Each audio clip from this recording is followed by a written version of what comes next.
Bom, pessoal, então hoje, dia 31/7, a nossa segunda parte aqui da aula, para a gente finalizar, se Deus quiser, o nosso material de impairment, né? CPC 01, para depois a gente fazer a atividade, tá bom?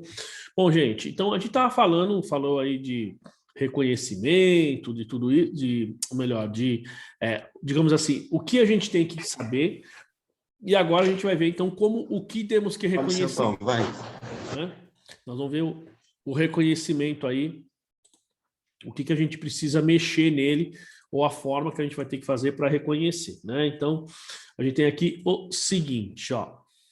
Bom, então, quando que eu vou reconhecer? Fala lá, reconhecimento e mensuração da perda, tá? Então, ó, importante, se e somente se, tá?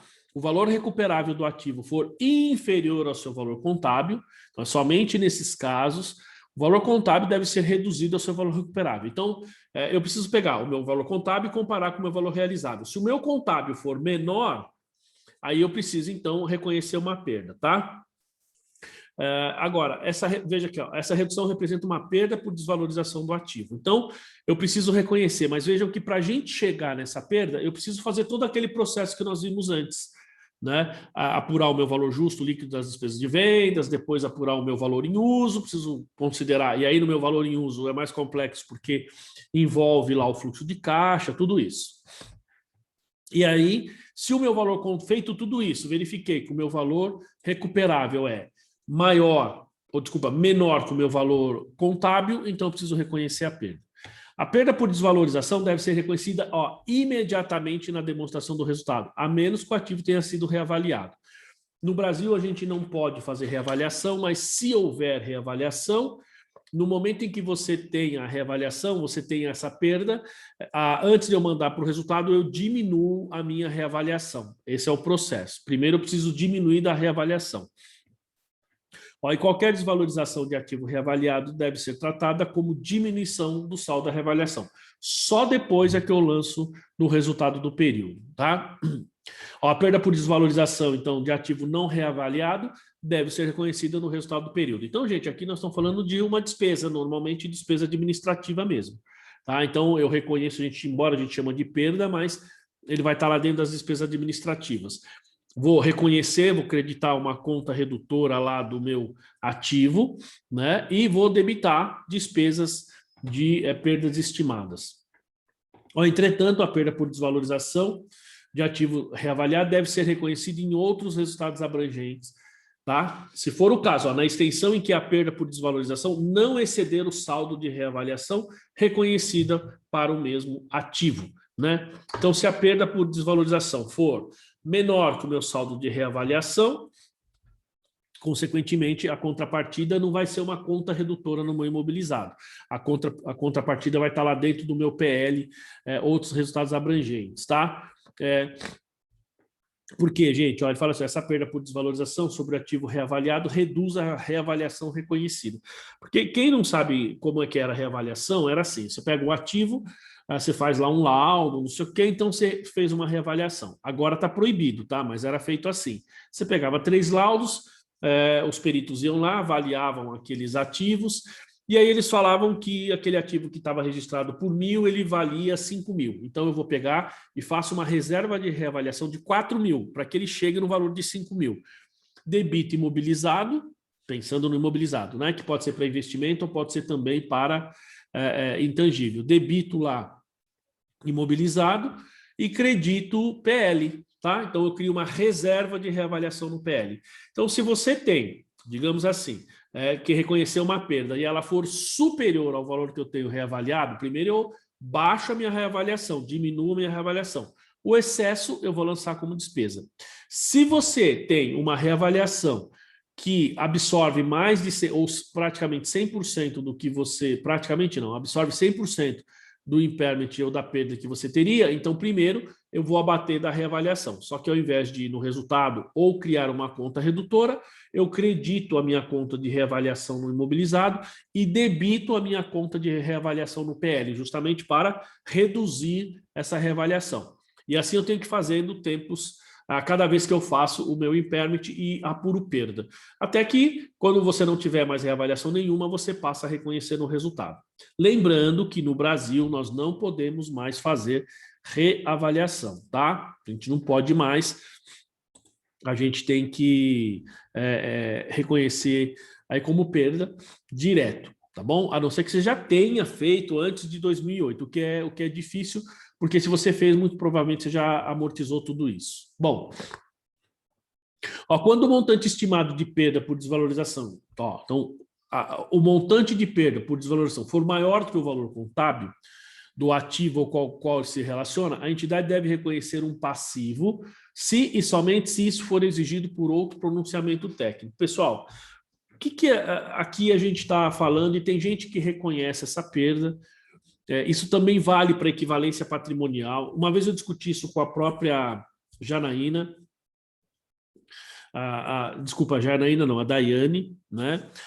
E a Daiane do Alex aí, viu, Alex? A gente discutiu isso quando ela estava me perguntando sobre equivalência. E aqui vale a mesma coisa, olha só.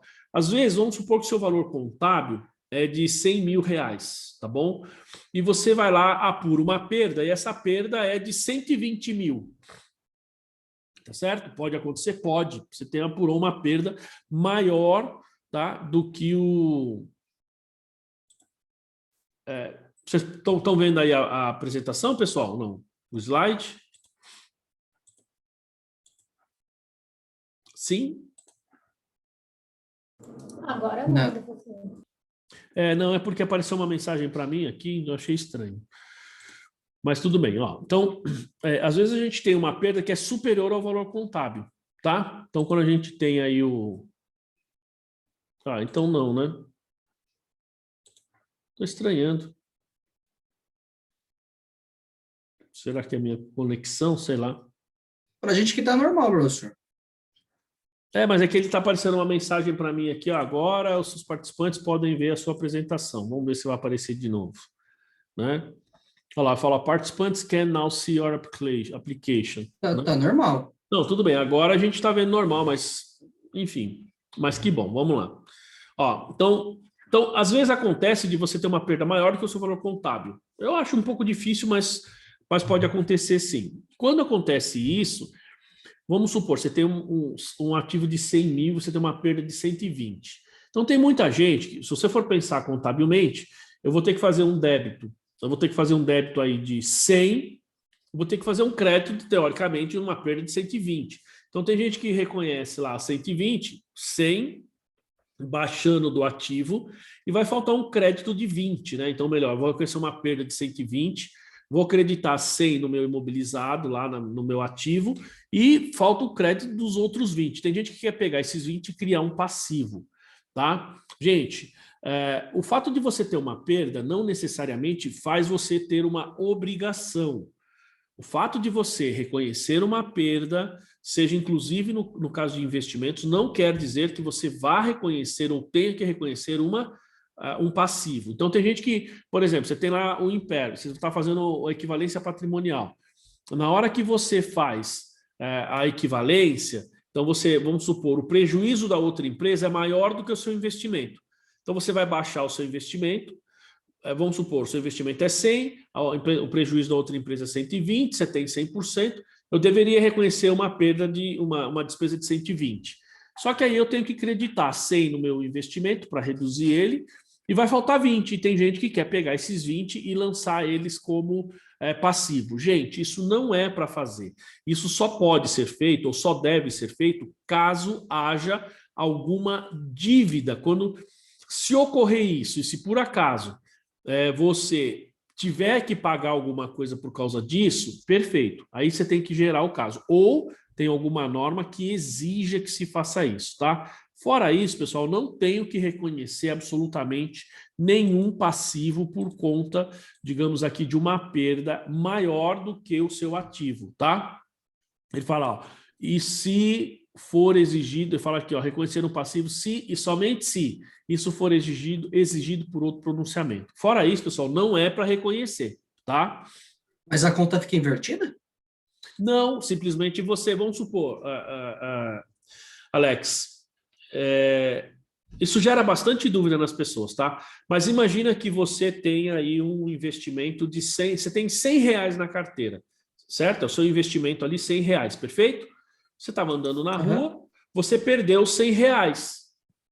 Você poderia ter perdido 120? Não. Não, porque você tinha 100. Então, se eu tenho um ativo cujo meu valor contábil é 100, vamos lá, se eu for vender esse ativo, digamos assim, ou se eu for usar, ele vai me gerar menos de 100. Certo? Basicamente é o que ele está falando, ele vai gerar menos de 100. Então tá, aí eu vou gerar uma perda. Agora vamos supor que ele vai gerar um valor muito menor, e aí o que acontece? Eu só posso dar baixa até o limite de 100, porque 100 é o meu valor contábil. Eu não posso dar baixa, vamos supor que a perda seja de 120, mas o seu valor contábil é 100. Então eu preciso zerar o meu investimento. Você zera o valor desse ativo e não simplesmente vai criar um passivo. Então, no meu impairment lá, no meu cálculo, deu um valor de menos 120. Eu vou reconhecer como perda 100, que é o limite que você tem. Você não pode, não tem como você baixar além do que é aquilo que você tem. Entendeu? Agora, gente, isso é fato, tá? Mas tem gente que, assim, parece que, sei lá, parece que isso não é muito claro. Ou eu tô falando besteira, porque não é possível, né? Professor, aqui na empresa tinha umas companhias aqui que estavam tão negativo que já estava no pré-sal. É. Então, e aí uma vez, Alex, a Daiane me ligou e a gente conversou, e o questionamento dela era esse, era com relação à equivalência patrimonial, cujo procedimento é o mesmo. Né? Ela falou assim, não, professor, ele tem um investimento aqui, que o nosso investimento é 100 e o prejuízo da empresa foi 120, nós temos 100% dessa empresa. E o diretor, sei lá, quem pediu para reconhecer 20 no passivo. Você não pode fazer isso. Eu falei assim, mas isso gerou alguma dívida para a sua empresa? Ela falou, não. Pô, então, você não gerou dívida, você não tem que reconhecer dívida. Entendeu? Você só vai reconhecer se caso, vamos falar assim, vamos supor que você deu uma garantia para algum investidor dizendo que se der um prejuízo lá, você assume a dívida dele. Por exemplo, pode acontecer, certo? Uma vez feito isso, então você criaria ali um passivo, que pode acontecer, tá? Pode acontecer. Fora isso, Alex, você não tem que reconhecer nada. Então, por exemplo, a empresa vai continuar dando prejuízo, o seu investimento naquele momento é zero. Na hora que ela começa a ter lucro, aí você reverte, entendeu? Porque você não pode ter, digamos, uma perda maior do que o que você investiu. E assim, né, professor? Conforme ela vai tendo lucro e vai abater naqueles prejuízos, o senhor começa a reconhecer a partir que começa a ficar positivo, então. Perfeito, isso mesmo, exatamente isso. Né? A hora que ela começa a ficar com um valor positivo, aí você começa a reconhecer o ganho. Né? Você vai abatendo aquelas perdas que você tem, aí você reconhece o ganho. Agora, tem gente que faz questão de ficar reconhecendo esse passivo. Entendeu? Outro dia teve uma discussão aqui num grupo aqui que eu participo, o cara falou, não, eu estou fazendo investimento numa empresa e tal, teve um valor assim, assim, assim. Eu falei lá no grupo pro professor, por isso que eu não gosto de ficar muito falando nesses grupos, porque você fala e parece, que, sabe, parece que você é um tonto, porque você está falando assim, olha, não pode fazer isso, tem que ser assim, assim, assim, porque está na norma, né? Aí chega um outro cara, não, mas eu entendo que é assim, assim, assim. Então, entende diferente do que está na norma. Aí o outro cidadão, então tá, vou fazer desse jeito, tal. Então, por isso que eu acabo nem falando nas redes sociais aí nos grupos, porque você fala, parece que não adianta nada, né? Não, parece que ninguém entende o negócio. Fico impressionado. E esse é um caso que é incrível. Outro caso que o pessoal fala muito é, eu tenho um imóvel que é para locação, mas o meu negócio é imobiliário. Então, isso é o negócio da empresa e isso é imobilizado. Pô, você cansa de falar, tá na norma, não é. Mas as pessoas continuam. Você vê, o Edu é um caso desse. O Edu, você fala, não adianta. Né, Edu? Ou seja, não pode ser assim, não pode, né? Tem um monte de gente que fica, tem que reconhecer uma perda. Não tem nada a ver. Então, esse é um caso, pessoal, fiquem bastante atentos, né, com relação a esse caso aqui, a esse item, que eu só vou reconhecer ele no passivo se tiver uma norma que exija isso, tá? A gente não pode, digamos, perder mais do que aquilo que a gente tem, certo? Você não perde mais do que o que você tem. Se você tem uma casa e você perde a casa, você não perde duas casas, você perde uma casa, tá? A não ser que você esteja, digamos assim, você está num jogo de pôquer aí, num jogo aí, e perde. Tá bom, então veja que é o seguinte... Caixa negativa, professor. Exatamente, estoque negativo, entendeu? Então, assim, pode acontecer o seguinte, vamos supor, o Eduardo ele tem um imóvel e ele está jogando pôquer, está jogando lá. Estou falando pôquer porque o pessoal, não no Brasil, né?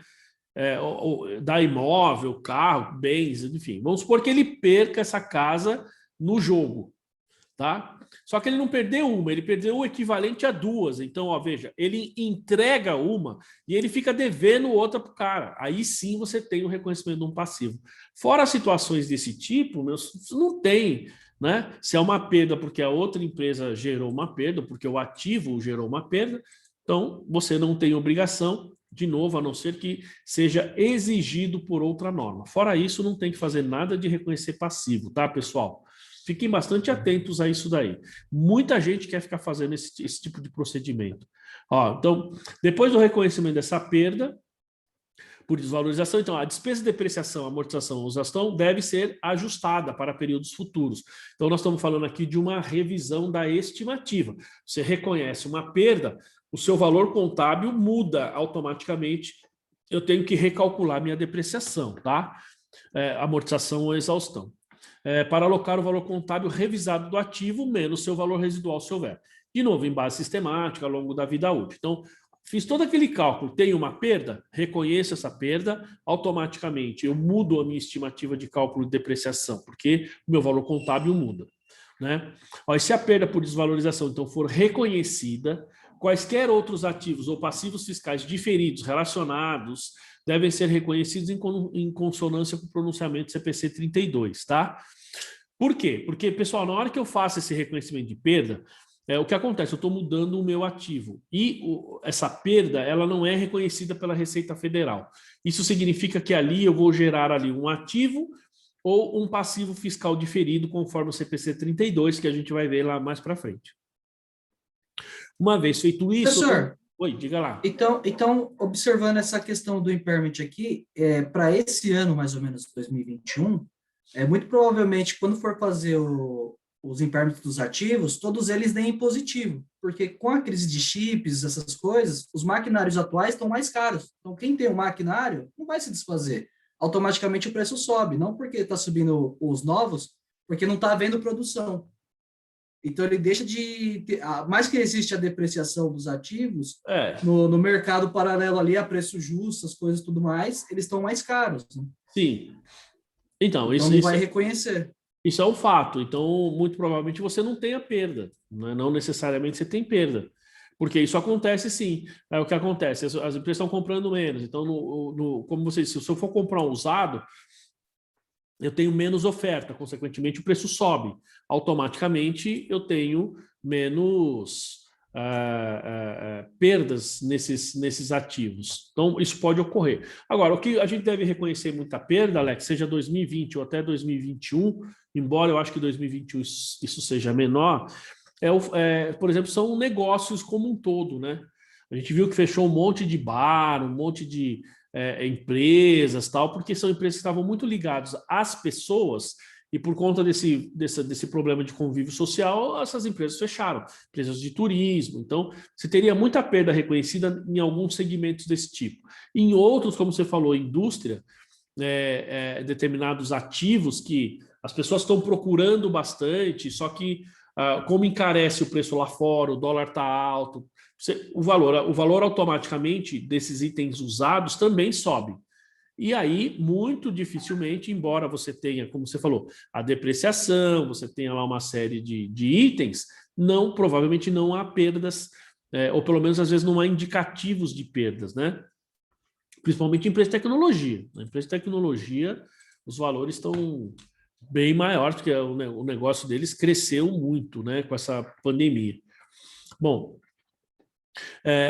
Enfim, então, uma vez reconhecida essa perda, eu vou ter que automaticamente mudar a minha estimativa de depreciação, né? E automaticamente, pessoal, isso gera uma diferença na base contábil e na base fiscal, e aí eu preciso apurar imposto diferido a pagar ou a recuperar ao longo do tempo, que é o CPC 32, tá? Agora, a gente pode fazer digamos, o impairment, pessoal. O ideal é que isso seja feito a partir de um ativo individual, tá? É isso que tem que ser feito. Mas a gente tem que lembrar que nós temos a unidade geradora de caixa. E tem determinados, e eu diria assim, dependendo do negócio, eu diria que a maioria deles também, esses ativos não geram benefícios sozinhos, eles geram benefícios em conjunto com outros ativos. Tá? Então, a gente precisaria identificar, entender o que é uma unidade geradora de caixa, né? Ó, então, identificação da unidade geradora de caixa da qual o ativo pertence. Então, o que é unidade geradora de caixa? É quando são vários ativos em conjunto que geram benefício, não é um ativo só, tá? É mais de um ativo. Então, primeiro, eu preciso identificar essa unidade geradora de caixa a qual o ativo pertence. Ó.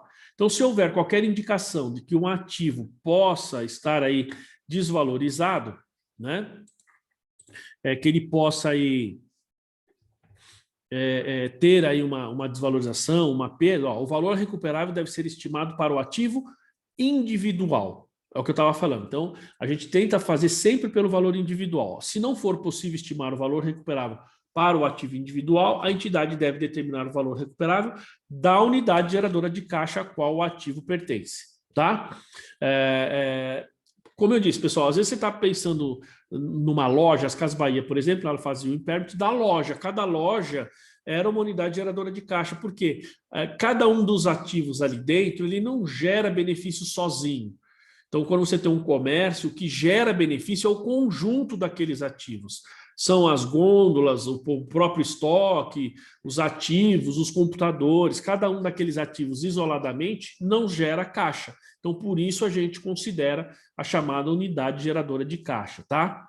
Ó, e o valor recuperável, então, de um ativo individual não pode ser determinado se o valor em uso do ativo não puder ser estimado como sendo próximo do seu valor justo líquido de despesas de vendas. Aí ele fala, por exemplo, quando os fluxos de caixa futuro advindos do uso contínuo do ativo não puderem ser estimados como sendo insignificantes.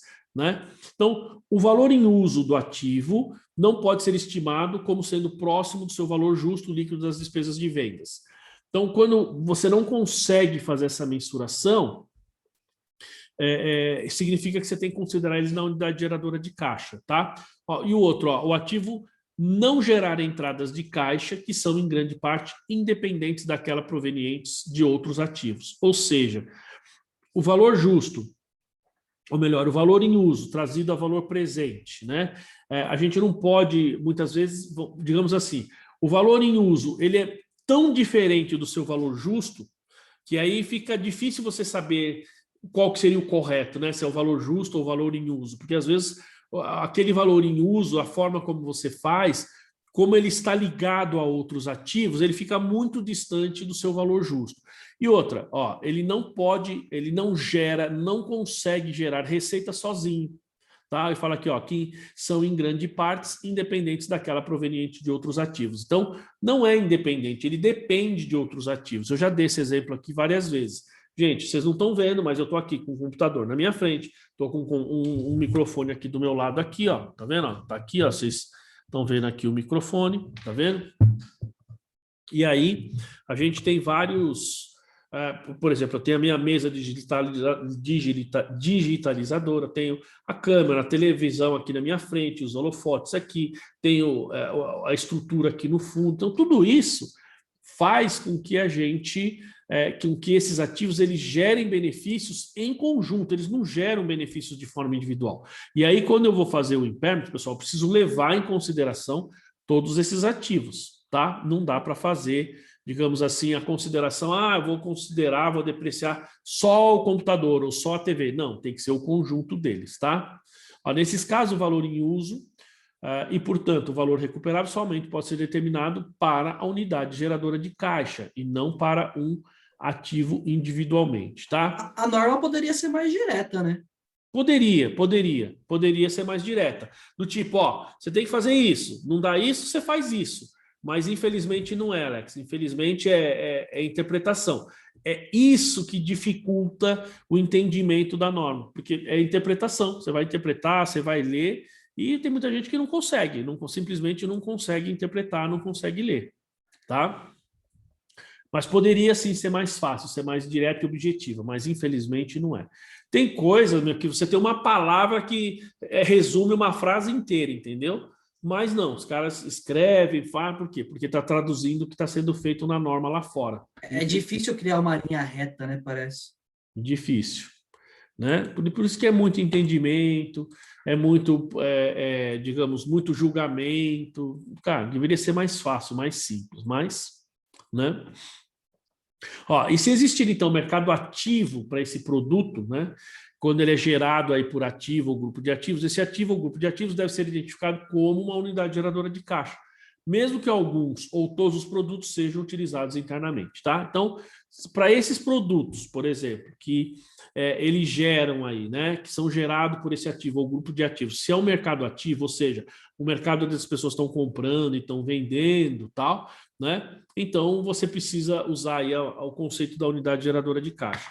Ó, e se as entradas de caixa geradas por qualquer ativo ou unidade geradora de caixa forem afetadas por preço de transferência interno, né? Ou seja, eu estou comprando e vendendo da minha matriz, ela da minha controladora ou da controlada, e de alguma forma isso interfere no meu preço.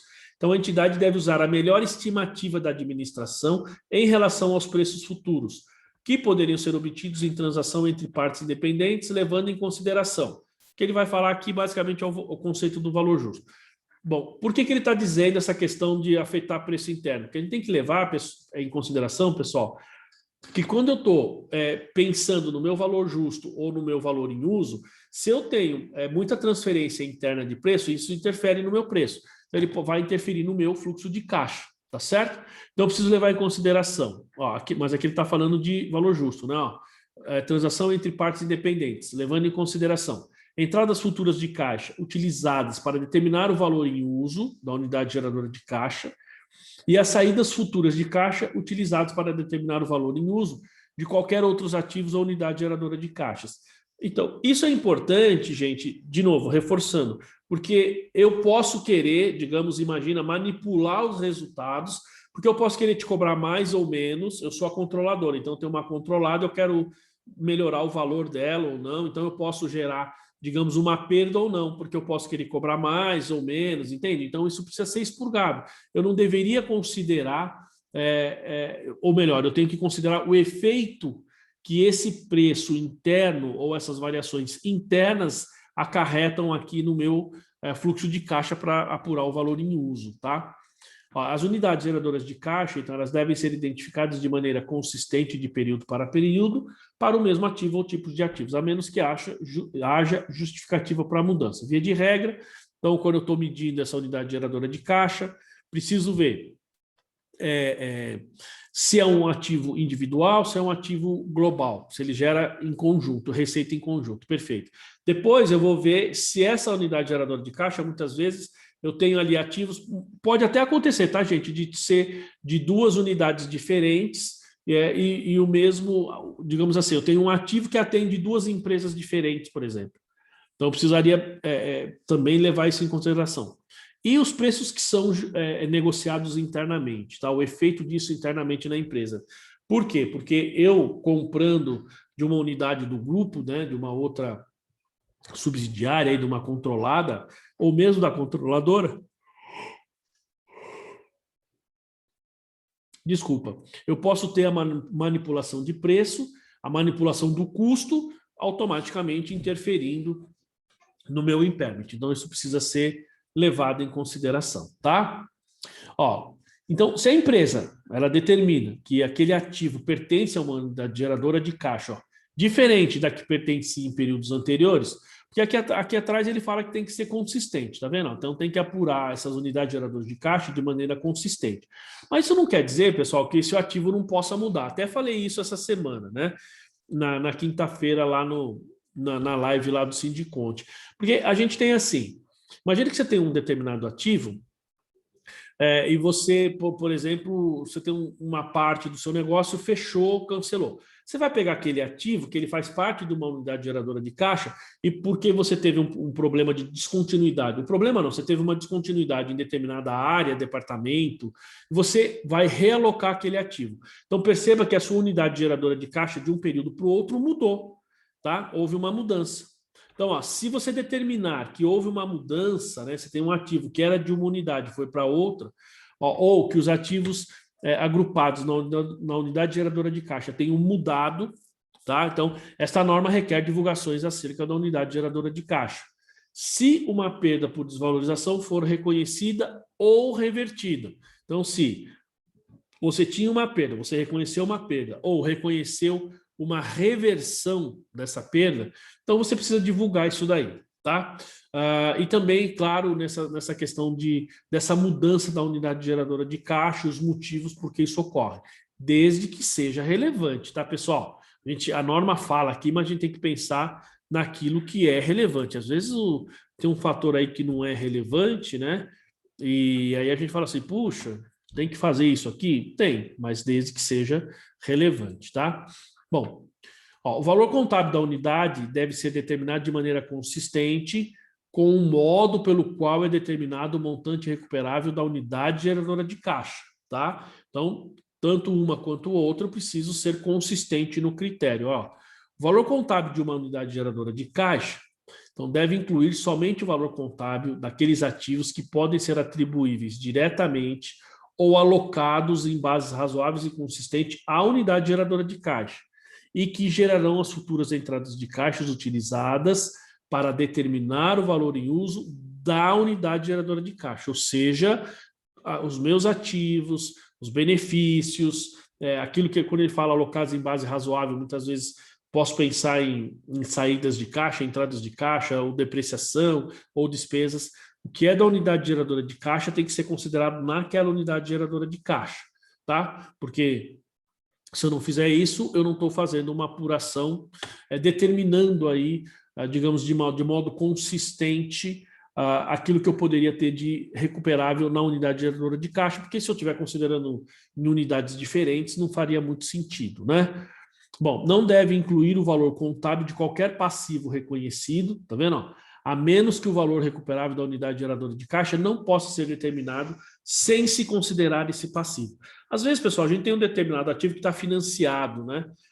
E como muitas vezes aquele passivo é garantia, ou eu não posso me desfazer daquele ativo sem antes quitar o meu passivo, que seja, então esse passivo vai compor a unidade geradora de caixa, ou seja, em outras palavras, o ativo vai compor a unidade geradora de caixa em bases líquidas, né? Porque eu vou pegar o valor do ativo menos o que eu devo no passivo.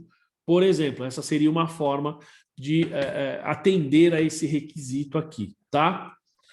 Então, ó, quando os ativos são agregados, então, para fins de avaliação do montante de recuperação, é importante incluir na unidade geradora de caixa todos os ativos que geram ou são utilizados para gerar fluxos de caixa relevantes. Então, não vou pegar, sei lá, tem um monte, eu posso considerar 100% se for o caso. Se não for, eu vou considerar, no mínimo, aqueles relevantes, aqueles que realmente geram fluxo de caixa, tá? De outra forma, a unidade geradora de caixa pode parecer ser totalmente recuperável quando, de fato, ocorreu uma perda por desvalorização. Ou seja, gente, às vezes você tem um monte de ativos ali e um ativo na unidade geradora de caixa, que se você fosse fazer sozinho, você teria que ter você geraria uma perda, né? E a perda daquele ativo, muitas vezes, ela seria maior do que o benefício de todos os outros ativos. Tá? Então, a gente precisa tomar um pouco de cuidado quando a gente vai fazer essa consideração, né? Porque, de novo, ó, quando esses ativos então, eles são agregados, né, ele fala, ó, a gente tem que incluir todos os ativos que geram ou são utilizados para gerar fluxo de caixa relevante. Se não, a unidade pode parecer ser totalmente recuperável, mas pode ter ocorrido uma perda ali, porque nós seríamos levados a um erro, né? Nós seríamos induzidos a erro. Então, esse poderia ser o caso, por exemplo, do ágio pago por expectativa de rentabilidade futura ou dos ativos corporativos, tais como o do escritório central. Às vezes você tem um escritório central, você tem ali ativos que fazem parte de diversas unidades. Então, quando você está usando uma unidade A, você vai fazer o impairment também daquela parte daqueles ativos que faz, digamos assim, que atende você ou que faz parte ali dessa divisão desses ativos corporativos. E muitas vezes o ativo corporativo como um todo gerou perda, mas aquela parte que você está mensurando ele não gerou perda. Só que no geral você tem uma perda daqueles ativos como um todo. Percebe? Então eu posso achar que eu tenho ali um ativo que não está desvalorizado, mas quando eu olho aqueles ativos corporativos como um todo, aquele escritório central, enfim, você tem uma perda. Tá? Então a gente precisa tomar um pouco de cuidado para fazer essa consideração. E aqui ele fala do ágio, pessoal, do goodwill, né? Então, a alocação do ágio por expectativa de rentabilidade futura à unidade geradora de caixa. Por quê? Porque imagina, eu estou fazendo uma incorporação, estou fazendo ali uma combinação de negócios, e nesta combinação de negócios pode surgir o goodwill. Ou estou comprando uma empresa, enfim, surge o goodwill, e eu vou considerar o meu impairment na unidade geradora de caixa. Aí eu preciso considerar o goodwill nessas unidades, tá? Então, para o propósito do teste de redução ao valor recuperável, o ágio por expectativa de rentabilidade futura, né, o goodwill adquirido em combinação de negócios, deve, a partir da data de operação, ser alocado a cada uma das unidades geradoras de negócio adquirente. Então, se eu tenho um goodwill, pessoal, e nesse goodwill eu tenho várias unidades geradoras de caixa, esse goodwill ele tem que estar alocado um pedacinho em cada uma dessas unidades, tá? Porque ele vai fazer diferença na hora de reconhecer a perda. Cada unidade ou grupo de unidades ao qual o ágio, né, o goodwill é alocado dessa forma deve representar o menor nível dentro da entidade na qual o goodwill é monitorado e não ser maior do que um segmento operacional, conforme lá o CPC 22, informação por segmento. Tá? Deixa eu ver se tem mais aqui. Não, é isso aqui. Então, quando eu tenho esse ágio, eu vou alocar ele a cada unidade geradora de caixa. Então, ele tem que representar o menor nível dentro da unidade, onde aquele goodwill está sendo, digamos, ele fala que é monitorado. E eu não posso ter cada um desses goodwills, por exemplo, essa alocação aí é maior do que um segmento. Gente, isso pode ocorrer se a gente não tomar cuidado. O que é informação por segmento, como ele fala no CPC 22? Informação por segmento, por exemplo, a Petrobras apresenta as demonstrações delas considerando informação por segmento. Porque ela tem a parte de gás, ela tem a parte de petróleo, ela tem a parte de refinaria, né? Então, cada uma dessas unidades, esse CPC ele fala assim, se você tem X% da sua receita dividida em unidades ABC, então o somatório delas, que representa, se eu não me engano, 75% da receita total, você precisa separar por segmento. Tá? Então, imagina que você tem lá os outros 5% de uma unidade, um segmento, e aí o seu goodwill seria maior do que aquela unidade, do que esse 5% do valor da sua receita. Então, isso não poderia ocorrer, tá certo? Então, isso não dá para... Por isso que ele fala, não pode ser maior do que um segmento operacional. Certo? E se a entidade, então, reorganizar a sua estrutura de reporte, veja que ele fala de reporte, tá? De demonstração, de forma que altere a composição de uma ou mais unidades geradoras de caixa, às quais o ágio, por expectativa, o goodwill tenha sido alocado. Então, o goodwill deve ser realocado às unidades afetadas.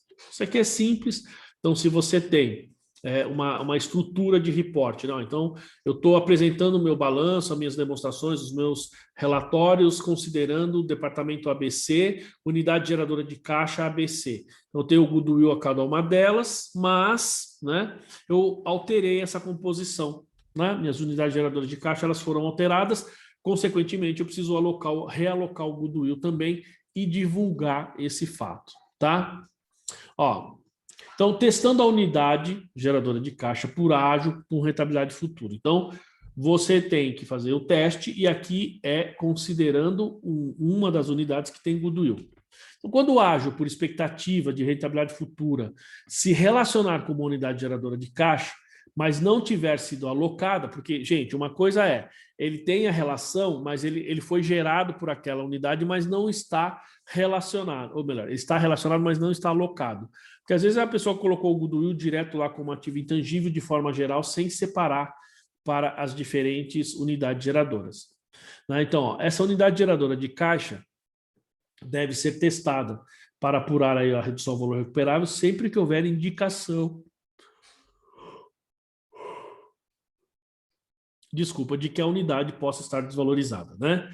Ó, pela comparação do valor contábil da unidade, excluindo qualquer ágio por expectativa de rentabilidade futura e qualquer perda por desvalorização, se houver, deve ser reconhecido, tá? Muito bem. Como é que é, Alex? Tá acabando? Ah, você está falando para mim aqui que tá chegando no fim? Acho que tá chegando no fim. O problema, sabe o que é? Deixa eu ver, acho que eu nem sei. Vamos ver, ó, até vou falar aqui quanto falta aqui, ó, deixa eu ver. Nós estamos aqui... falta ainda bastante ainda, viu? Mas temos aí 50 minutos de aula. Mas você Acabou sabe... na aula, professor. Eu sei, mas você sabe... Não, mas eu tô correndo... Uma feijuca, dormir à tarde. Hoje seria bom, né? Mas você sabe, Alex, que assim, tem bastante slide. Eu tô correndo um pouquinho no final aqui, porque eu queria finalizar isso aqui hoje, né? Mas é o seguinte, às vezes, aqui na aula é assim, às vezes tem uma semana muito corrida e acaba, às vezes, acontecendo 2, 3 coisas. Ó, primeiro, no começo da aula, eu estava com o nariz totalmente trancado. Agora, não, na hora do intervalo parou, mas antes eu estava com o nariz totalmente trancado. Outra coisa, às vezes me dá ataque de espirro aqui, já viram? Que eu fico espirrando direto, né? E às vezes, rapaz, me dá um sono, me dá um cansaço que eu começo a falar. Eu acho que é porque eu estou lendo, porque na verdade é assim, eu tô aqui, mas eu estou lendo não no meu computador, eu acabo lendo na TV, que está um pouco mais distante. Não sei se cansa minhas vistas, tal, e começa a me dar um negócio de ficar bocejando o tempo todo. E vou ser sincero, às vezes a gente dorme mal, né? Mas essa noite, por exemplo, eu dormi super bem, né? Às vezes eu chego aqui de manhã, Alex, eu vou ler, tá? Eu chego de manhã, deixo meu filho na escola, venho e vou estudar. Normalmente eu vou ler a Bíblia, tá? Um pouquinho antes de começar o trabalho. Faço isso todo dia. Só que às vezes, meu amigo, eu não consigo ler nenhuma página, né? Porque acontece exatamente a mesma coisa. Rapaz, me dá um sono e aí eu preciso parar. Professor, eu troquei o livro pelo Kindle por causa disso aí. Eu ia ler à noite lá o livro toda vez que ia na minha testa. Ah, então, é isso mesmo. É isso mesmo. Aí eu comprei o Kindle, pelo menos ele é mais leve se cair na testa. Ô Alex, eu tenho o Kindle, mas o bicho dá sono do mesmo jeito, viu? Mesma coisa. Mas se cair na testa, dói menos. Isso é verdade. Eu à noite eu já até desisti de ler, eu não consigo mais ler. No meu caso, o Kindle foi porque eu ficava lendo, aí eu acordava tipo umas 3 da manhã com o livro na cara e a luz acesa. Ah, então. Aí, como ele tem luz interna, pelo menos eu acordo só com ele na cara e a luz apagada. Eu parei de tentar ler à noite, porque assim, depois que nasceu o Thiago dorme na cama. Agora não, porque agora ele não está dormindo na escolinha, né? E a gente falou lá, reclamou, ele não está mais dormindo na escolinha. Então ele chega, tipo 8 horas, o moleque já deita na cama e apaga. Antes, ele ficava me esperando, eu chegava da aula aqui 10h30, o menino estava acordado. Fala para mim, como é que eu ia ler à noite? E outra, aí, sabe o que está passando quando eu chego em casa? Está passando Peppa. Aí tem que assistir Peppa, né? E depois Patrulha Canina, esses negócios. Aí não dá para ler de jeito nenhum, né? Mas faz parte. Mas vamos lá, tá acabando, Melhor né? Melhor do que assistir Big Brother, hein? Vamos lá. Oi? Acabando. Melhor do que assistir Big Brother. Isso é verdade. Isso não dá para comparar, né? Não dá para comparar. Mas, enfim. Mas vamos lá, tá acabando, hein? Tá acabando, hein? Tá acabando. Vamos ver se eu consigo chegar até o fim, né, Alex? Teve uma vez aí, eu não sei se você estava. Cara, aquele dia eu estava ruim, né? Eu não estava muito bem e tal. Eu fiquei com tanto sono na aula, eu estava quando você está falando aqui em pé é uma coisa, mas quando você está sentado como a gente está aqui, né? E aquele dia eu estava tão ruim, mas tão ruim, não lembro se alguém estava, se foi acho que foi na primeira turma, os alunos falaram assim, professor, vamos parar por aqui, é melhor você descansar um pouco, que o senhor não está aguentando. Eu tive que parar, que aquele dia eu estava gripado, estava bem ruim, né? Mas vamos lá, que se Deus quiser vai dar tudo certo. Bom, então, pessoal, é lógico que é assim, sempre que a gente tem o goodwill, a gente tem uma complicação a mais, porque goodwill é uma complicação de forma geral, né? Então, quando você vai, testando a unidade geradora de caixa com ágil, né? Ou seja, com o goodwill. Então, como eu disse, aqui, quando você pega esses anteriores aqui, o que ele fala? Ó, então, você precisa pegar o goodwill quando ocorrer e alocar nas diferentes unidades geradoras de caixa. Perfeito. Ao fazer essa alocação, a gente precisa levar em consideração que, primeiro, ele não pode ser maior do que a apresentação por segmento. Isso é algo importante, né? E são fatores que fazem diferença, porque o goodwill, muitas vezes, ele é um valor muito relevante, tá? Ele pode ser um valor bem relevante, ele vai fazer toda a diferença naquilo que seria a sua unidade geradora de caixa. E se a gente não tomar cuidado, ele vai, digamos assim, gerar uma perda que não deveria, tá? Ó, quando ágil, então, quando o goodwill se relacionar como unidade geradora de caixa, então veja, ele tem relação, ele é proveniente daqueles ativos, mas não foi alocado, porque, como eu disse, ele tem que estar alocado nas diferentes unidades geradoras de caixa, né? Ainda que seja de forma extracontábil, tá, gente? Porque às vezes contabilmente você pode deixar ele, digamos, numa determinada conta, mas na hora de você calcular o goodwill, desculpa, na hora de você calcular o impairment, você pode considerar, levar em conta aí relatórios extracontábeis, pelo menos é a minha visão, tá? Ó, essa unidade geradora de caixa, então, ela deve ser testada para redução do valor recuperável sempre que houver indicação de que essa unidade possa estar desvalorizada. Então, até aqui não tem nada de diferente. Ó, pela comparação do valor contábil da unidade, e aí, sim, ó, excluindo qualquer ágio por expectativa de rentabilidade futura com seu valor recuperável. Então, eu vou fazer o impairment, vou comparar essas unidades, como ele fala ali, né, do valor contábil da unidade com o meu valor recuperável, valor em uso, mas excluindo o goodwill, tá? Eu preciso excluir. E qualquer perda que ocorrer, então, eu vou ter que reconhecer. Eu preciso excluir o goodwill, pessoal, porque o goodwill, ele é uma expectativa, ele tem um procedimento específico, e o impairment do goodwill está lá no CPC 4, de ativo intangível, que nós já falamos sobre ele aqui, tá? Então, sempre que a gente leva em consideração, se vocês repararem, ele fala, ó, você tem que tirar o goodwill do cálculo. Por que a gente tira? Porque o goodwill você tem um procedimento específico. Então, se eu faço o impairment considerando o goodwill dentro daquela unidade geradora de caixa, eu vou ser induzido a erro, tá? Porque às vezes pode ser que eu não identifique o erro, desculpa, o erro não, a perda, mas a perda existe, né? Outro fator que a gente tem aí, que muita gente pergunta, né, e muito, digamos assim, nem sempre fica tão claro, é o momento, ou seja, quando que eu devo fazer o teste? Muita gente acaba achando que isso aqui deve ser feito somente na hora do balanço ou lá no final do ano. E não é bem assim. Ó, o teste anual do impairment, né, da redução do valor recuperável, para a unidade geradora de caixa, a qual tem ocorrido a alocação de ágio, pode ser realizada a qualquer momento durante o período anual, desde que o teste seja realizado todos os anos na mesma ocasião. Ou seja, toda vez que eu vou fazer, digamos, o teste, eu posso fazer em qualquer período. Vou fazer em janeiro? Posso? Posso. Vou fazer em dezembro, perto do meu balanço? Posso? Posso. Desde que todo ano seja feito no mesmo período, ok? Digamos assim, na mesma ocasião, não é? Se é no finalzinho do ano, no começo, no meio, enfim. E as unidades geradoras de caixas diferentes podem ser testadas em momentos diferentes. Então, quando eu estou fazendo o meu impairment, pessoal, às vezes fazer o impairment da fábrica inteira, né? O Edu que trabalha aí numa fábrica vai fazer da fábrica inteira, às vezes é inviável. Então, eu posso fazer o teste em períodos diferentes. Então, por exemplo, o Edu falou assim, eu trabalho nos primeiros 15 dias, nos últimos 15 dias eu estou lá sossegado, né? Bom, então pega esses últimos 15 dias, Edu, e vai fazer impairment lá nos nos ativos. Então, ó, esse mês vão fazer impairment de tal área, esse mês de tal área, entendeu? Isso pode ser feito, desde que para cada uma dessas áreas seja feita sempre no mesmo período. Fala, Edu. Professor, o estoque lá, por exemplo, é tão grande que não tem um inventário lá Anual.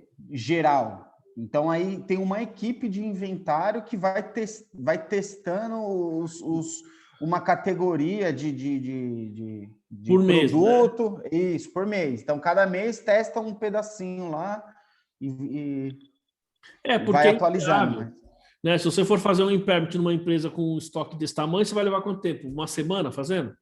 Mais até? Não, veja, uns meses, hein, professor? É gigantesco o estoque lá, é gigante tudo. Não dá para mensurar, meu. É muito grande. Então, nesse caso, não tem jeito. E o impairment pode ser feito dessa mesma forma. O impairment você pode ir fazendo ao longo do tempo. O nosso estoque lá de cima, assim, parece aquela Super Casas Bahia lá, sabe? Sei, é gigante, né? É gigante, gigante. Mais de 50 paleteiras lá, empilhadeira. Então, é muita coisa. Nesse caso, é melhor fazer ao longo do tempo, né? Tem vários atacadistas que usam essa técnica aí. Você vai fazendo ao longo do tempo. O impairment também pode ser feito assim, tá? Porque quando você tem, digamos, uma quantidade de ativos muito grande, não adianta você querer fazer o impairment, digamos assim, como eu diria, direto, né? Sempre, porque você tem, assim, são tantos ativos que se você for fazer, não é só uma questão de se perder. Você praticamente teria que parar a sua fábrica para fazer, e aí não vale a pena, é inviável, tá? É inviável.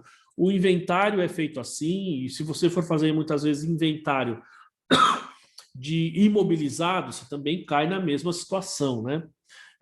Tem situações que é bem complicado mesmo, bem complexo, né? Bom, porém, se parte ou todo ágio, todo goodwill alocado em uma unidade decorre da combinação de negócios ocorrida durante o período anual, essa unidade deve ser testada para a redução do valor recuperável antes do fim do período anual corrente. Ou seja, vamos supor, eu fiz o teste de impairment em janeiro, tá?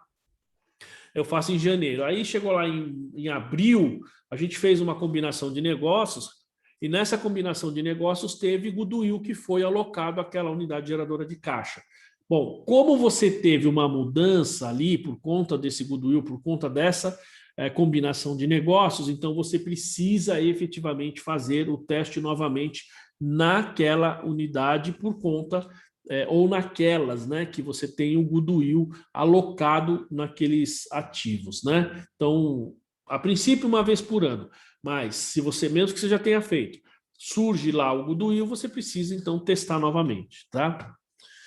E aqui, ó, ele fala, ó, os ativos corporativos incluem os ativos do grupo ou do departamento ou divisão de entidade, tá? Como prédio da sede, divisão de entidade, equipamentos, processamento, enfim, uma série de coisas. Tá? Às vezes vai além disso daí, porque você tem aquelas unidades prestadoras de serviços dentro da própria empresa, que presta serviço para diversas empresas do grupo, esses são considerados ativos corporativos. Ó, a estrutura da entidade determina se um ativo atende à definição desse pronunciamento de ativo corporativo, né, ou uma unidade geradora de caixa individual, né? Bom, então, como que a gente tem, então, só concluindo aqui, que ele já pula para o outro e não deixa muito claro. Então, esses ativos corporativos aqui, pessoal, ele fala que a estrutura, a gente também tem que fazer o teste aí uma vez por ano, e a gente precisa considerar esses conceitos de ativos corporativos. Então, para ficar mais claro, a gente já viu o conceito lá na semana passada, mas o ativo corporativo é aquele ativo que ele atende, digamos assim, ao grupo como um todo, né?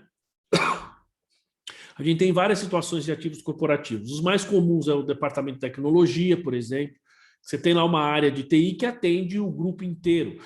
Teve um caso que eu usei na aula passada de uma empresa de publicidade que ela tinha lá, sei lá quantas agências, e ela criou um escritório contábil só para atender todas essas agências, entende? Então, aquele escritório contábil, pessoal, é digamos assim, lá você tem um monte de ativos que são ativos corporativos, porque faz parte do grupo, aquilo foi criado para o grupo e atende todo o grupo, tá? Isso é um ativo corporativo.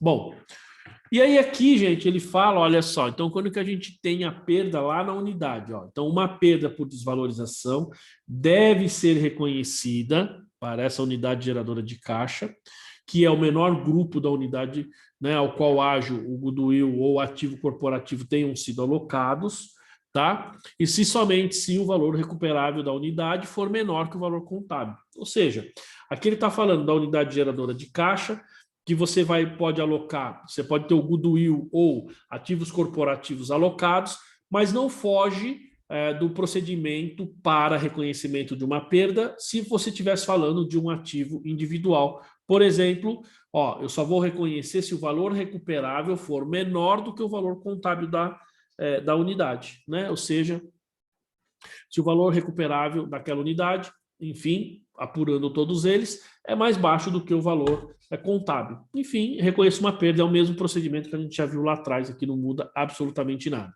Seja para um ativo individual, seja para uma unidade geradora de caixa, tá? Ó, então, a perda por desvalorização deve ser alocada para reduzir o valor contábil dos ativos da unidade, na seguinte ordem. Bom, então aqui, gente, nós temos uma diferença que é a seguinte, tá? Quando eu estou falando de um ativo, digamos, um ativo específico, então eu fui lá, apliquei o impairment, fiz o teste, tá? O que aconteceu? Eu detectei que nesse teste a gente teve uma perda, beleza. Então, eu vou debitar minha perda por impairment, né, minha estimativa de perda lá na despesa operacional, na despesa administrativa, e vou creditar a conta na qual aquele ativo faz parte, tá? Então, tem que creditar a conta na qual aquele ativo faz parte. Perfeito. Mas aí nós estamos falando de um ativo individual, que é mais simples, tá? Quando a gente fala de uma unidade, né, de uma unidade geradora de caixa, nós estamos falando de vários ativos. E, gente, nós não vamos contabilizar esses ativos lá no nosso balanço de acordo com a unidade geradora de caixa. Nós vamos contabilizar pela natureza, que é o que diz o CPC 27. Por exemplo, móveis e utensílios, eu vou lançar na conta móveis e utensílios. Veículos, eu vou debitar, vai estar registrado lá na conta veículos. Perfeito? Só que eu posso ter determinados móveis e utensílios que fazem parte de uma determinada... Vamos supor, eu tenho lá móveis e utensílios que fazem parte de determinadas unidades geradoras de caixa, tá? Então, como é que eu vou, e é o que ele vai falar aqui, quando eu tenho uma perda, como é que eu aloco essa perda? Porque a minha unidade geradora de caixa não é a forma que está contabilizada lá no meu balanço. Eu não sei se ficou claro isso aí que eu falei para vocês, pessoal. Tá claro isso ou não? Porque, veja só, eu tenho aqui, eu acabei de dar um exemplo aqui aqui no treinamento aqui. Então, eu tenho uma mesa, eu tenho um computador e tenho, sei lá, vamos pegar a mesa e o computador, tá? No meu balanço, a mesa vai estar dentro de móveis e utensílios. O computador vai estar dentro de equipamentos de informática, mas lá dentro eu tenho outros equipamentos de informática e outros móveis e utensílios. Percebe? Só que este computador e esta mesa faz parte de uma unidade de negócios. Então, esse controle, no meu entendimento, tem que ser feito de forma separada, tá? Extracontábil. Por quê? Porque contabilmente cada ativo está registrado de acordo com a sua natureza. Registro conforme a natureza, mas na hora de fazer o impairment eu preciso apurar pela unidade geradora de caixa, tá? Pela unidade mínima geradora de caixa. Então, ó, de novo. Então, a perda por desvalorização deve ser alocada para reduzir o valor contábil dos ativos da unidade na seguinte ordem. Primeiramente, para reduzir o valor contábil de qualquer ágio por rentabilidade futura, o goodwill, alocado à unidade geradora de caixa. Vejam que o goodwill ele age como se fosse a reavaliação, tá? Então, se você tem um goodwill atrelado àquela unidade, teve uma perda, primeiro eu baixo o goodwill, depois é que eu vou reduzir os outros valores, tá? Ó, a seguir aos outros ativos da unidade ou grupo de unidades.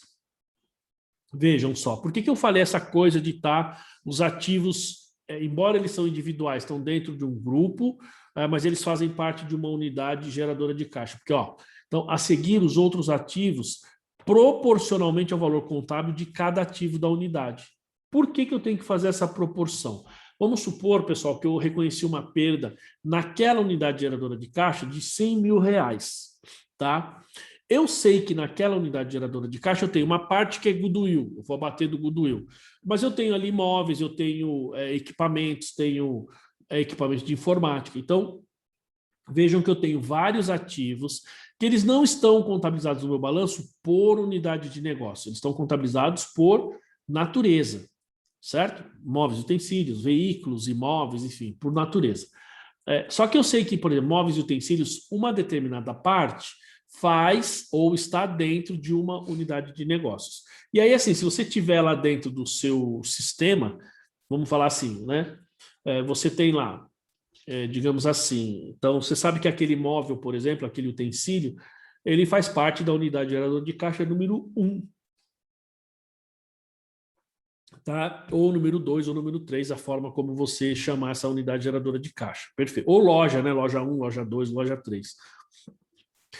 Então, na hora que eu faço essa perda por desvalorização, então vamos lá, eu tenho uma perda de forma global. Vou dar um exemplo de uma loja, por exemplo. Imagina que você tem uma loja, ali dentro você vai ter móveis e utensílios, você vai ter equipamentos de informática, você vai ter as gôndolas, você vai ter um monte de coisa, tá? Muito bem, pensando numa loja de varejo. Na hora que você for aplicar o impairment, então, contabilmente, você vai ter os móveis e utensílios daquela loja, elas estão dentro do grupo móveis e utensílios lá no seu balanço. Aquelas gôndolas, elas vão estar lá em equipamentos, lá dentro do seu balanço. Por exemplo, que mais? Equipamentos de informática, eles vão estar dentro daquela conta lá no seu balanço de imobilizado de equipamentos de informática, perfeito? Por natureza. Só que na hora que eu for fazer o meu impairment, eu vou pegar aquela unidade geradora de caixa, que é a loja como um todo, que tem aqueles ativos todos lá dentro que eu falei para vocês. Perfeito. Muito bem, tem perda. Como é que eu vou reconhecer essa perda para esses ativos, considerando que esses ativos eles estão registrados em contas diferentes e não contabilizados como unidade geradora de caixa? Isso vai ser feito de forma proporcional, como ele diz aqui, ó. Então, a seguir os outros ativos da unidade proporcionalmente ao valor contábil de cada ativo da unidade. Então, se você tem uma perda de uma determinada unidade geradora de caixa, fala assim, não, então aqui, sei lá, quanto que os móveis e utensílios representam dentro do total da unidade geradora de caixa? Lembrando que esse cálculo é extracontábil, né? Então, equipamentos de informática, as gôndolas, enfim, o próprio imóvel, certo? Então, eu vou ver a proporção e essa proporção aí eu vou contabilizar direto lá na natureza da conta, que é isso que a gente vai ter que fazer, e aí demanda controle, e aí demanda você ter, digamos, planilhas, né, anexos aí para você ter suporte dessa operação, porque isso não é um procedimento fácil, tá, gente? Se a gente pegar o caso aí como do Eduardo, uma indústria na qual você tem aí bastante itens, digamos, muitos itens para fazer um teste desse, porque a empresa é muito grande, pega uma Petrobras da vida, tem muitas unidades, um banco, então você tem que ter um controle paralelo bastante considerável, senão você não vai conseguir fazer essa alocação proporcional, tá? Bom, então essas reduções devem ser tratadas como perda por desvalorização de itens individuais dos ativos e reconhecidos de acordo com o item 60. O item 60 ele fala que você vai reconhecer conforme a natureza das contas, debitar despesa e creditar as contas redutoras ali, tá? Muito bem. E tem a reversão, tá, pessoal? Tem a reversão.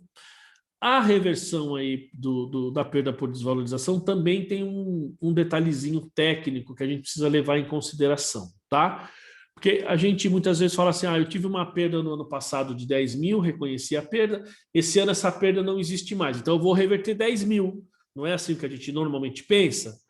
Então, tive uma perda esse ano de 10 mil, no ano seguinte essa perda não tem mais, eu reverto os 10 mil. Mas não é bem assim que ocorre e não é assim que tem que ser feito, tá? Vamos ver por quê. Então, a entidade tem que avaliar ao término de cada período se há algum indicativo de que a perda por desvalorização que você reconheceu lá atrás, né, em períodos anteriores, exceto o goodwill, tá, pessoal? Exceto o goodwill. Possa não mais existir ou ter diminuído. Porque as perdas que você tem, que você reconheceu ou abateu do goodwill, você não reverte. Tá? O CPC 4, ele trata isso muito claramente. Eu tenho um goodwill, eu reconheci uma perda nesse goodwill, no ano seguinte, se essa perda não houver mais, eu não reverto. Isso falando em goodwill. Então, o goodwill reconheceu uma perda, morreu. Não tem que reverter, não pode reverter, tá?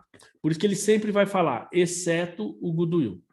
Então, vou repetir. Então, a entidade deve avaliar, ao término de cada período de report, se há alguma indicação de que a perda por desvalorização reconhecida em períodos anteriores, exceto o goodwill, possa não mais existir ou ter diminuído. Certo? Você tem a perda no período, no outro período você viu que não tem mais. Ó, se existir alguma indicação, a entidade deve estimar o valor recuperável desse ativo. Tá? Então, princípio, isso que a gente tem que fazer. Ó, ao avaliar se há alguma indicação de perda por desvalorização reconhecida em períodos anteriores para um ativo, de novo, exceto o goodwill, possa ter diminuído ou possa não mais existir, a entidade deve considerar, no mínimo, as seguintes condições. Então, gente, eu reconheci uma perda, tá? E aí eu quero saber se essa perda, digamos assim, ela não existe mais. Então, se eu vou ter que reverter ou não, né? Se eu vou ter que fazer a consideração aí para fazer esta reversão ou não. Para isso, pessoal, eu preciso levar em consideração algumas fontes aí de informação para ter certeza que aquela perda não existe mais, tá? Ó, o valor de mercado do ativo. Aqui, basicamente, esses itens aqui, ó, tá? Pode reparar, acho que ele vai até o E aqui, ó, né? Então ele fala aqui as fontes de informações. Você pode reparar que esses casos aqui, basicamente, é o inverso daquilo que nós vimos lá na aula passada, na semana passada, não no bloco anterior, na semana passada, com relação aos itens que indicam uma perda. Então aqui você tem os itens normalmente baseados naqueles pontos que dizem que não tem mais essa perda, você tem que reverter. Por exemplo, o valor de mercado do ativo tem aumentado significativamente durante o período. Então, se aumentou, muito provavelmente você não tem mais perda, né? Há indicações observáveis de que o valor do ativo tem aumentado significativamente durante o período. É praticamente igual ao item A. Mudanças significativas com efeito favorável sobre a entidade tenham ocorrido durante o período ou ocorrerão em futuro próximo no ambiente tecnológico, mercado, econômico ou legal, no qual ela opera ou no mercado para o qual o ativo é destinado. Isso aqui é interessante, pessoal, porque às vezes você tem uma determinada empresa, digamos assim, você tem uma empresa, um determinado segmento, que às vezes você tem aí uma mudança política, muitas vezes, ou uma mudança tecnológica que faça com que determinados segmentos que estavam caindo, estavam sendo, digamos, degradados, ou coisa do tipo, eles se recuperem. Um exemplo clássico aí que a gente pode falar é, digamos assim, a Prefeitura de São Paulo, vamos imaginar que você tem uma empresa ali no centro de São Paulo, no Centro Velho. Então, ali é uma região hoje, para quem conhece, é uma região um pouco complicada, difícil, porque você tem muita pobreza na região e, principalmente, você está muito próximo da Cracolândia, então você tem muito, como diria, muito assalto, enfim, né? Você tem uma série de problemas nesse sentido, de segurança, né? Então, vamos supor, aí o governo, há um tempo atrás, alguns anos atrás, fez um projeto de revitalização do centro. Tá? Então vejam que uma mudança nesse sentido, você tinha uma empresa lá, então se vai ter uma revitalização, o que ocorre, pessoal? Você pode, né, cair em algo como esse item C. Mudanças significativas com efeito favorável sobre a entidade. Por quê? Porque a região que você está levando sua empresa a ter perdas aí, você está vendendo menos, produzindo menos, e essa mudança vamos falar assim, não vou dizer comportamento, mas essa mudança de proposta da prefeitura com relação ao centro de São Paulo pode fazer com que a sua empresa mude essa situação de perda. Então, isso é bem comum, tá, pessoal? Só estou dando um exemplo aqui em algo que eu percebi. Ou a gente poderia falar até, pensando nessa mesma linha, ali na região do Minhocão, por exemplo. Né? Você tem algumas regiões do Minhocão que pode estar digamos, desvalorizado, tal, mas você pode, digamos assim, você poderia ter uma reversão dessa possível perda por conta de ações políticas. E aí vale, pessoal, para aspecto tecnológico, tal, enfim, né? Ambiente econômico, próprio legal, né? Você pode ter um problema, digamos assim, que está levando a sua empresa a produzir menos, então automaticamente você geraria menos receita. Isso pode te levar a uma perda, mas há uma mudança no entendimento do Supremo Tribunal Federal, por exemplo, que faz com que aquele item que estava fazendo você perder receita seja revertido, tá? Então, são fatores que vão levar aí, então, a uma reversão de uma perda provável que foi reconhecida lá atrás. Outra coisa é a taxa de juros de mercado, tá? Ó, taxa de juros de mercado ou taxas de mercado de retorno sobre investimento tenham diminuído durante o período. Então, essas diminuições possivelmente tenham afetado a taxa de desconto utilizada no cálculo do valor em uso do ativo e aumentando seu valor recuperável materialmente. Então, uma mudança na taxa, nós estamos falando em trazer a valor presente, né? Então, uma alteração na minha taxa de juros pode efetivamente melhorar, digamos assim, o valor em uso do meu ativo. Isso é um indicativo no qual eu tenho que reverter perdas, tá? Bom, aí ele fala aqui de informações internas, então, uma mudança significativa com efeito favorável sobre a entidade tenham ocorrido durante o período ou se espera que ocorra em futuro próximo, na extensão ou na maneira por meio do qual o ativo é utilizado, ou se espera que seja utilizado.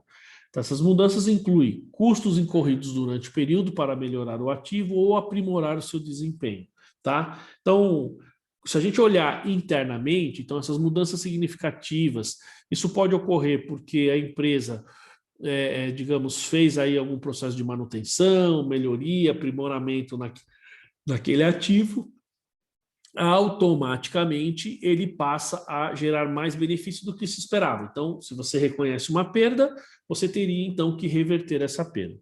E há evidências disponíveis, advinda de relatórios internos, que indica que o desempenho econômico do ativo é ou será melhor do que o esperado. Então, são fatores que vão levar a gente a reverter a perda, tá? Ó, pode reparar que esses fatores, pessoal, eles são o oposto daquilo que nós vimos lá atrás, tá? E se houver indicação de que essa perda reconhecida, de novo, exceto o goodwill, pode vir a não mais existir ou tenha diminuído, isto pode ser uma evidência de que a vida útil remanescente, ou seja, aquilo que você tem dali para frente com aquele ativo, né? Média depreciação, amortização, exaustão, valor residual, necessitem ser revisados ou ajustados. Certo, pessoal? Conforme o CPC 23, por isso que ele fala conforme pronunciamentos aplicáveis ao ativo, mesmo se nenhuma perda por desvalorização for revertida. Muito bem. Então, se a indicação de que você não tem mais essa perda, ou essa perda, por exemplo, diminuiu, pode chegar num momento em que você não precisa mais fazer reversão nenhuma, certo? Mas isso é um forte indicativo de que estimativa de vida útil, método de depreciação, valor residual deve ser alterado. Por quê? Porque se mudou no passado e não há mais essa probabilidade de perda, então para o futuro isso muda, eu preciso então fazer aí uma mudança de estimativa, tá, pessoal? Por isso que ele usa o outro pronunciamento ali, ele fala do CPC 23, mudança de estimativa, ok? Bom, aqui é mais fácil, pessoal, que ele fala, ó, reversão da perda para ativo individual, então isso aqui é mais simples. Ó, o aumento do valor contábil de um ativo, exceto o goodwill, né, atribuível à reversão de perda por desvalorização, não deve exceder o seu valor contábil que teria sido determinado, líquido de depreciação, amortização ou exaustão, caso nenhuma perda por desvalorização tivesse sido ocorrida para o ativo em anos anteriores. Então, ó, ele fala aqui, o aumento do valor contábil de um ativo, veja, por que eu estou falando aumento do valor contábil? Porque quando eu reconheci a perda, eu diminuí o meu valor contábil, certo? Então, quando eu reverto, o meu valor contábil vai aumentar, tá certo? Eu vou aumentar esse valor contábil. Ele fala, ó, atribuível à reversão não deve exceder o valor contábil que teria sido determinado caso nenhuma perda por desvalorização tivesse sido reconhecida. Então, o que ele está dizendo, pessoal? Quando eu vou reverter essa perda, ele não pode, vamos supor, ó, nós estamos em 2000 e vou falar 2020, tá? O balanço 2020. Vamos supor que eu reconheci uma perda lá em 2019 ou reconheci uma perda em 2020. Fechei meu balanço, tem uma perda de um ativo. Agora em 2021, nós estamos no mês de, vamos falar, estamos entrando em agosto, mas nesse mês de julho você fez um teste de impairment e você percebeu que aquela perda não existe mais. Perfeito. E aqui nós estamos falando de um ativo individual. O que basicamente, pessoal, vai valer para os ativos corporativos também. Bom, então vamos supor que o valor contábil lá seja R$100.000, antes de eu reconhecer uma perda. Aí eu reconheço uma perda de 20 mil, correto? 20 mil. Então eu vou ficar com o meu valor contábil de 80 mil, certo? Que eu tenho meu valor contábil. Vamos falar que a minha depreciação acumulada é 10 mil. Valor contábil 100 mil, depreciação acumulada 10 mil. Beleza. Reconheço uma perda de 10 mil e aí eu vou ficar com um valor contábil de 80 mil. Perfeito? Muito bem. Aí chegou agora 2021, em julho, você fez o teste e falou assim, olha, essa perda não existe mais. Essa perda aí, então, vou ter que reverter. Quando você fizer isso, qual era o seu valor contábil antes de reconhecer a perda?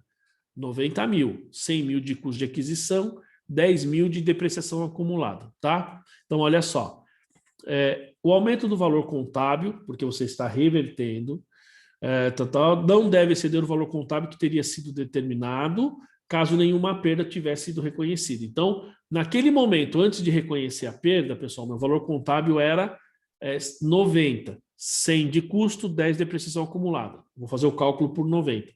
Isso significa que eu tenho 10 de perda e muito provavelmente, ó, veja só, como já passou um ano, certo? Eu já tive depreciação acumulada, significa que se eu retornar os 10 mil reais, o meu valor hoje vai ser superior àquele valor que estava lá atrás. Isso não pode ser feito. Então eu preciso pegar a minha perda, essa perda hoje que eu vou reverter parte dela. Por quê, gente? Porque parte dessa perda, ela realmente acabou ficando definitivamente no resultado por conta da própria depreciação do bem, tá? Então eu vou reverter somente uma parte dela, que não pode fazer com que esse bem tenha o seu valor, digamos assim, maior do que aquele que ele tinha no passado. Não sei se ficou claro, pessoal, mas é assim, eu reconheço uma perda. Quando eu vou reverter a perda, eu não posso reverter 100% da perda, porque se eu fizer isso, o valor contábil hoje vai ficar maior do que ele era antes de reconhecer a perda. Aí você vai me falar assim, mas como? Por quê? Porque ao longo desse período você depreciou. O valor contábil dele diminuiu. Então, se eu voltar a 100% do valor, ele vai ficar maior do que era o valor lá atrás. Isso não pode ser feito. Tá bom? Isso aqui é uma das dificuldades das pessoas entenderem a reversão do impairment, tá, pessoal? Porque muita gente fala assim, puxa, mas quer pegar e quer reverter 100% do valor que você reconheceu de perda, e isso não pode acontecer, tá? Porque se você fizer, o que ocorre? Você vai ficar com um valor extremamente elevado ou maior do que deveria. Pode falar. Então assim, você vai lá e vai fazer a reversão do impairment. Isso. Aí você tem o valor do seu impairment menos o que já foi depreciado, é o que eu vou reconhecer? Isso, vamos lá. Eu vou desenhar isso aqui, ó. Vou colocar isso aqui no próprio slide aqui, ó, para vocês verem. Que é difícil fazer isso aqui mesmo, né? Vamos imaginar que eu tenho aqui a seguinte situação, ó. Eu tenho aqui o meu custo 100 mil, tá? E aqui eu tenho minha depreciação acumulada de 10 mil. Ó, antes de calcular o impairment, tá? Então, quando eu faço aqui, ó, o meu valor contábil, ele vai ser 90 mil, certo? Fechou? Entenderam, pessoal? Entendeu, Alex, até aí? Até aí, beleza. Beleza. Então, vamos supor que isso aqui é 31 de dezembro Vamos supor que você está fechando seu balanço em julho, tá? Para pegar a mesma data de julho agora, tá bom? Então, lá na data base, 31 de julho do ano passado, você tinha esse valor contábil. Aí você fez o teste. Quando você fez o teste, vamos supor que o teste de impairment foi 10 mil, tá? Então, você tem aqui uma perda provável aqui, né? De 10 mil, beleza? Então, o seu valor contábil, ele não vai ser 90, ele vai ser 80. Tá? Ó, veja que o seu valor contábil antes da perda é 90. E agora o seu valor contábil por conta da perda passou a ser 80. Fechou?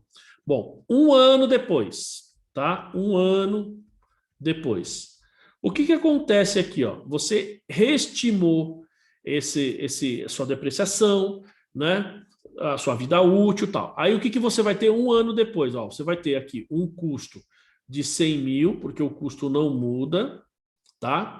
E você vai ter aqui uma depreciação acumulada não mais de 10 mil. Vamos supor que ela seja agora 15 mil, tá?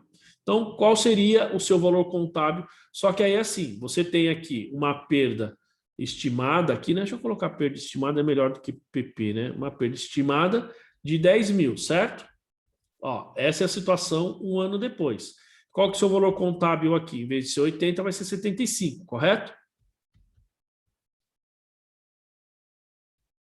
Fechou até aí, Alex? Alex e todo mundo. Aí tá tranquilo, é só mais e menos, tá de boa. Exato. Agora é que vem a reversão da perda. Então, eu detectei aqui, nesse um ano depois aqui, que eu não tenho mais essa perda, tá? Eu detectei, ó, essa perda não existe mais. Fechou? Então, o que eu vou fazer aqui? Eu vou reverter os 10 mil. Se eu reverter os 10 mil, né? Quanto que vai ser o meu valor recuperável? Ó, então, eu tenho aqui ó, o meu custo. Vamos falar assim, o meu custo seria 100 mil, não é isso? 100 mil. Então, eu tenho de depreciação acumulada 15, não é isso? Então, qual seria o meu valor contábil aqui agora? Ó, eu tenho... Lá era 90, agora é 85, não é isso? Certo? Tá claro até aí? Tá sim. Então, se eu reverter 10, ó, se eu reverter 10, vamos falar assim, 10 mais, né? Quanto que vai ser o meu valor contábil? 95. Mais o meu valor contábil era quanto? 90. 75, né? Ah, não, 90. Tá certo? Então, eu não posso reverter 10. Porque ele tem que voltar a ser o que ele era antes da perda. Então, para ser 90 aqui, ó, eu vou ter que reverter quanto? 5, no máximo 5 mil. Para que ele não seja maior do que o que ele era antes de você reconhecer a perda. Isso aqui, muita gente não sabe ou não sabe como fazer. Tá? Por quê? Aí você vai me falar, mas por que ocorre isso? Muito bem, porque você reconheceu uma perda, só que veja, da perda de 10 mil que você reconheceu, em tese, 5 mil desse valor, ele foi para resultado por conta da depreciação, então eu não posso reverter ele inteiro, tá? Ó, por isso que ele cai aqui, ó, né? Ó, pode vir não manateira, né? Evidência, não é essa aqui, é nesse próprio slide, ó. O aumento do valor contábil de um ativo, exceto o goodwill, porque o goodwill, pessoal, ele não tem essa reversão, tá? Uma vez que você tem goodwill, teve perda, você não reverte. Ó, não deve exceder o valor contábil que teria sido determinado, de novo, ó, líquido, depreciação, amortização, exaustão, que é esse item aqui que nós estamos vendo, os 90, caso nenhuma perda por desvalorização tivesse sido reconhecida para o ativo em anos anteriores. Então, se eu não tivesse reconhecido nenhuma perda, eu posso até considerar que o meu valor contábil que seria 85, né? Ou, na verdade, pelo que eu entendo, é de período anterior, né? Estou considerando o período anterior, então era 90, eu não posso ter um valor maior. Então, se o meu período lá atrás era 90, a princípio eu tenho que manter 90, ou manter os 85 aqui. O professor, você faz uma estimativa para perda, mas durante esse período da estimativa, ele acontece uma perda efetiva. Digamos assim, você reconhece uma perda, o que você falou está correto, só vamos melhorar a forma como você falou, Edu. Você reconhece uma perda e durante o exercício, parte dessa perda se efetiva. Se efetiva. Por quê? Porque ela vai ser reconhecida por meio da depreciação. Depreciação. Se eu volto para o final das contas, eu tô estornando a depreciação. Exatamente. Então, aquela parte que foi reconhecida e que ficou no resultado por causa da depreciação, você não pode voltar. Porque senão seu valor contábil hoje vai ser maior do que o valor contábil antes de você reconhecer a perda. E aí você foge totalmente do, digamos assim, do... você teria... É como se você tivesse, em outras palavras, fazendo uma reavaliação do ativo. Ficou claro, pessoal? Ficou claro, Alex?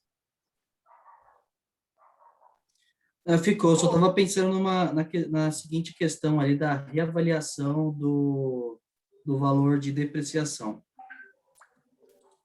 Que ele sofre um reajuste, né? Na verdade, que você vai estar diminuindo o seu valor de reconhecimento dele. Exatamente.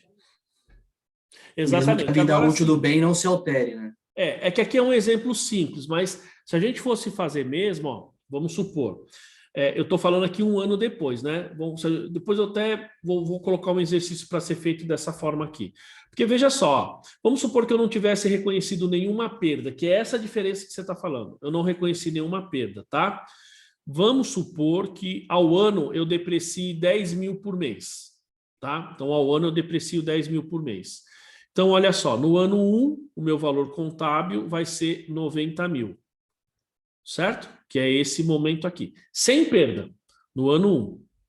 No ano 2, o meu valor contábil deveria ser 80, certo? Perfeito? Porque eu depreciei 10 aqui e depreciei mais 10 aqui. Ele deveria ser 80. Pode ver que aqui eu coloquei ele como se fosse 5. Em vez de ser 10, foi 5. Por quê? Porque nós depreciamos menos aqui. E por que a gente depreciou menos no um ano depois? Porque você reduziu em função da perda. Então, automaticamente eu passo a depreciar por 80 e não mais por 90. Tá? Então, na prática mesmo, aqui eu estou passando a ideia geral, mas na prática eu teria que pegar o seguinte, ó, ele fala, ó, não deve exceder o valor contábil que teria sido determinado, né? Seria o contábil líquido, tal, caso nenhuma perda por desvalorização tivesse sido reconhecida. Então, olha só, se eu não reconhecesse nenhuma perda aqui do ano 1 para o ano 2, o meu valor contábil seria 80, correto? Seria 80. Então, se é 80, eu teria que fazer aqui o seguinte, deixa eu apagar isso aqui, ó, para apurar o valor direitinho. É claro que isso precisa levar em consideração mês a mês, tal, né? Mas olha só, se um ano depois, ó, vou anotar aqui, ó, um ano depois, sem perda, eu teria aqui um custo de 100 mil, tá? E eu teria uma depreciação acumulada de 20 mil, perfeito? Então, quanto que eu teria aqui? O meu valor contábil seria 80 mil, não é isso? Ó, sem perda nenhuma, minha depreciação seria isso. Mas, tá? Ela tá como 75, ó. Tá vendo? Ela só tá como 75. Então, eu preciso pegar e fazer esse estorno aqui da minha perda para deixar o ativo como se tivesse o custo o valor contábil, como se a perda não tivesse reconhecida. Então, ao invés de eu retornar 10 mil, tá? Como a gente falou, eu vou retornar somente 5 mil, porque eu vou passar de 75, lembra que a gente falou? Na verdade, eu vou ter que se tornar 5 mil para ele chegar nos meus 80 mil. Não sei se ficou claro, Alex. Que era o que eu tinha mostrado, né? A gente não vai voltar aos 10 mil, vou voltar a parte dele. Porque é exatamente o que ele fala, ó.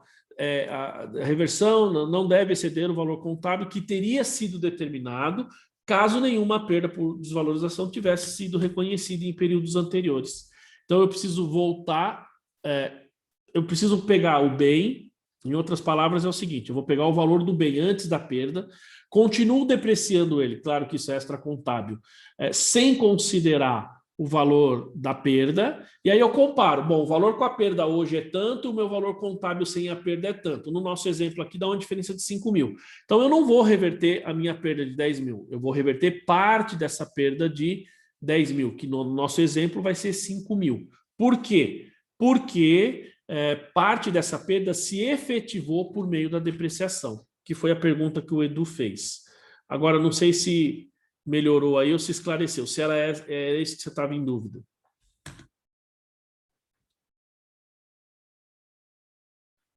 Tudo bem?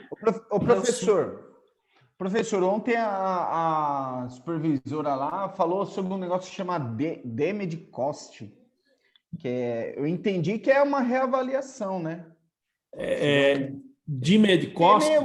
É DMED cost, ela falou? isso, damage cost. Vê se é isso daqui, ó. Opa.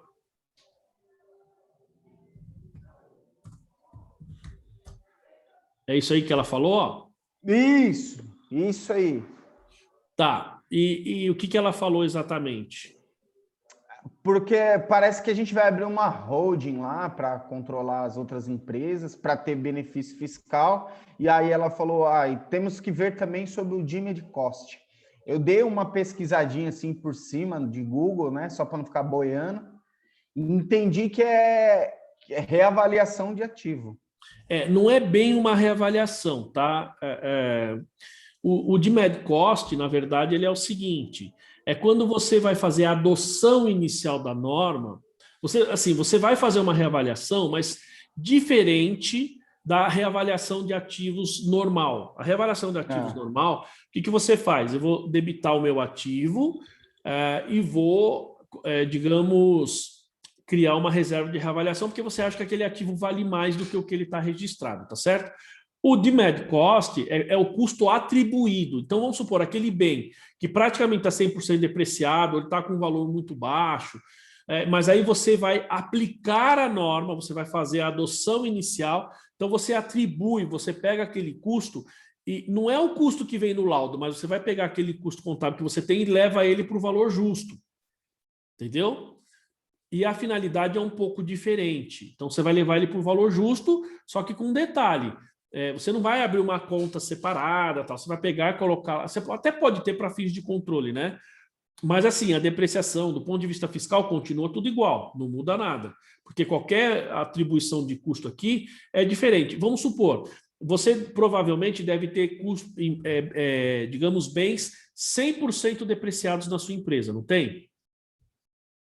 Então, isso significa que a sua empresa não adotou as normas na integralidade. Se ela tivesse adotado, esses ativos que estão 100% depreciados do ponto de vista fiscal, mas ainda geram, ainda geram benefício, então você teria que levar ele a valor justo. Olha a consideração da Janaína ali, né? O DMED cost hoje não é mais permitido, não era permitido só na adoção. Então, Janaína, há controvérsias com relação a isso, tá? Pelo seguinte, porque tem algumas pessoas que dizem exatamente o que você está falando. O DMED cost seria 2008, depois para pequena empresa 2010, depois foi prorrogado para 2013, tá?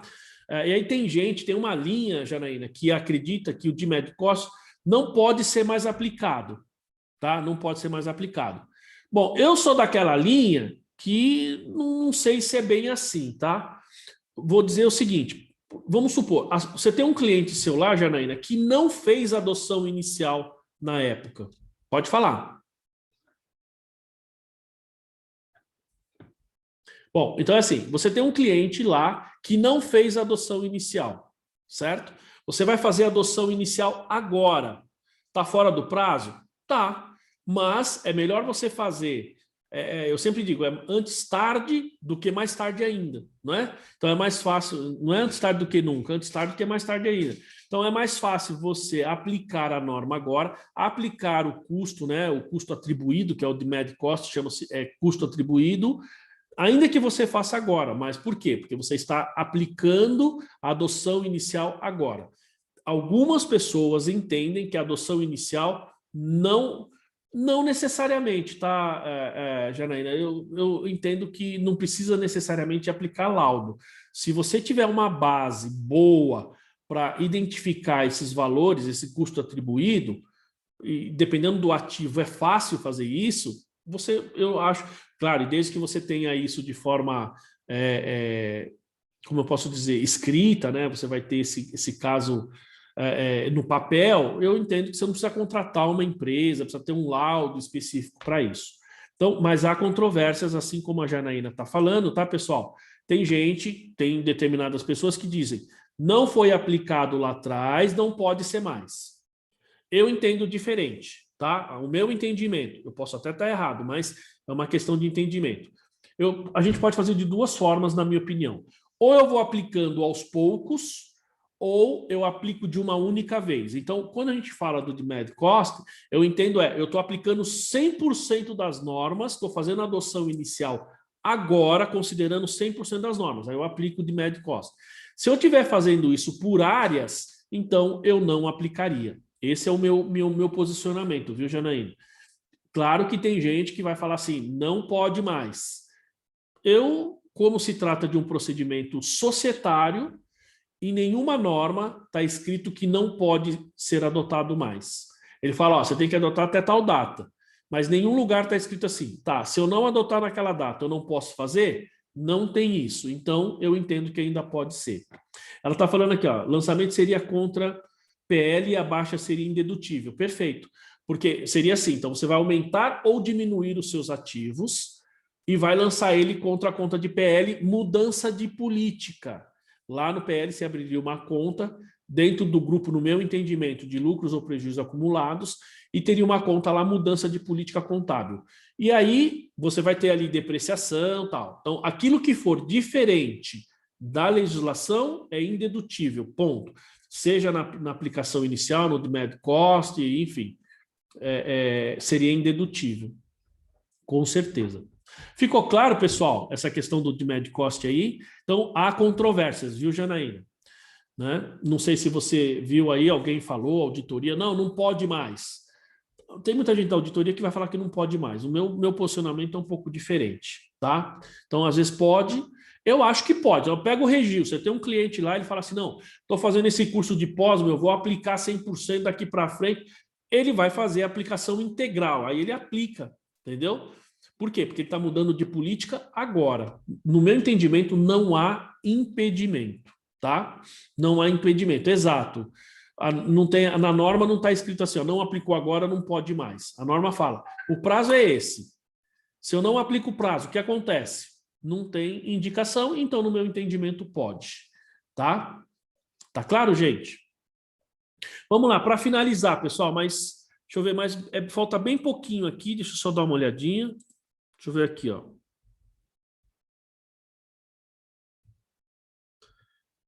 Falta bem pouquinho, pessoal. Então, só para a gente finalizar aqui. Ok? Professor, eu vou precisar sair, tá? Aí o restante eu vejo depois. Tá bom. Vocês querem, pessoal, faltam uns 5 slides aqui. 4, acho. Vocês querem... Eu vou falar rapidamente. Pode ser? Tudo bem, Edu, não tem problema. Se alguém quiser sair ou precisar sair, tudo bem, mas faltam 4 slides, é melhor a gente terminar, né? Falta bem pouquinho. Vamos lá. Tá com pau aí. Vamos lá, falta pouquinho. Olha só. Bom, aqui nós falamos, tal. Bom, então a reversão por perda para a unidade, aqui é para a unidade geradora de caixa, tá, pessoal? Então aqui é ativo individual. O procedimento para a unidade geradora de caixa, nesse caso, é o mesmo. Mas para a unidade geradora de caixa tem uma diferença. A gente não alocou a perda proporcionalmente, então a reversão de perda também tem que ser proporcionalmente, considerando os cálculos que nós fizemos. Ó, a reversão da perda por desvalorização deve ser alocada aos ativos da unidade, exceto o goodwill, proporcionalmente ao valor contábil desses ativos. Se eu reconheço a perda de forma proporcional, a reversão também tem que ser de forma proporcional. Então, esses aumentos em valores contábeis devem ser tratados como reversão de perda por desvalorização e reconhecidos conforme o item 19, que é esse item aqui, basicamente, né? Basicamente, considerando esse cálculo que a gente fez aqui, tá? Aqui ele fala, então, a perda por desvalorização. O goodwill é indedutível no caso de empresas que apuram no lucro real. Então, Janaína, se eu não me engano, sim, tá? Eu posso até confirmar isso para você. Você tem algum cliente que tem esse goodwill, não? Estou anotando aqui. Se você quiser abrir o seu áudio aí.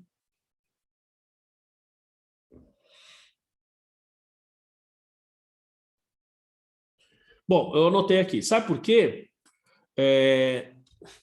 Porque, assim, a gente tem duas situações do ágio, tá? quando você tem uma combinação de negócios, você tem uma parte do ágio que é dedutível e uma parte do ágio, que basicamente é o goodwill, que é indedutível. Então, eu me confundo, e antes de te responder aqui, para eu não me confundir, se eu não me engano, o goodwill é dedutível e o ágio, porque os dois são ágios, tá?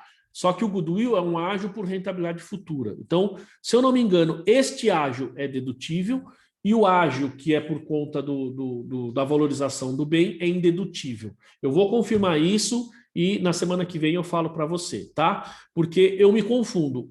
Tem dois, um deles é dedutível e o outro não, tá? Só para... Vai ser dedutível só na hora da venda da empresa, não é isso, professor? Não, é que tem um que você vai amortizar, né? Porque a gente teve um fator aqui que teve o goodwill, o ágio, mas só vai ser poder utilizar ele na hora que uma futura venda da empresa ou no final da concessão, no nosso caso. Tá. Foi compra de projeto. Muito provavelmente deve ser goodwill, se for o caso. Ó, como ela falou aqui, ó, era sobre essa valorização do bem. Então, quando você tem, no caso de valorização do bem, que ele é especificamente o goodwill, digamos assim, quando você vai amortizar ele, tá? Nesse cálculo de perda, eu entendo que é indedutível, tá? Porque, veja só, nós estamos falando de uma perda, e você tem um goodwill e você reconhece uma perda do goodwill. A perda por impairment é indedutível. E aí independentemente se é do goodwill ou não. Percebe? Então, se você tem o goodwill e tem uma perda, ela é indedutível. Se eu recupero essa perda, eu reverto, por isso que a gente não pode passar do limite do que você tinha antes, porque senão você está gerando um ganho.